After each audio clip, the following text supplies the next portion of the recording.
ഇപ്പോൾ കേരളത്തിലെ NCPയുടെ ഭാവി എന്താകുമെന്നുള്ളത് NCPക്കാർക്ക് തന്നെ നല്ല നിശ്ചയമില്ല.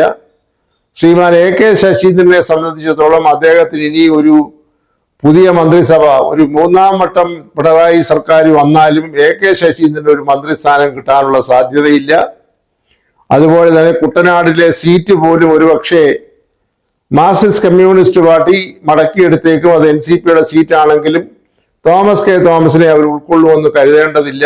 അതൊക്കെ സാങ്കല്പികമായ കാര്യമാണ്. മൂന്നാം ഊഴം എന്നൊക്കെ പറയുന്നത് ഒരു മരീചികയാണ്. അതൊക്കെ വെറുതെ തർക്കത്തിന് വേണ്ടി പറയാമെന്നല്ലാതെ ഇനി ഒരു ഊഴമുണ്ടായാലും രാഷ്ട്രീയത്തിൽ തോമസ് കെ തോമസിന്റെയും AK ശശീന്ദ്രന്റെയും ഭാവി ഏതാണ്ട് അവസാനിച്ച മട്ടായിരിക്കുന്നു എന്ന് തന്നെ വേണം കരുതാൻ. ഇപ്പോൾ കുളിപ്പിച്ച് കുഞ്ഞിനെ ഇല്ലാതാക്കി എന്ന പഴമൊഴിയെ ഓർമ്മിപ്പിക്കുന്ന രീതിയിൽ ഇപ്പോൾ പാർട്ടി നാമാവിശേഷമായി പാർട്ടി നേതാക്കന്മാരുടെ ഭാവിയും ഏതാണ്ട് ഇരുളടഞ്ഞ മട്ടായി.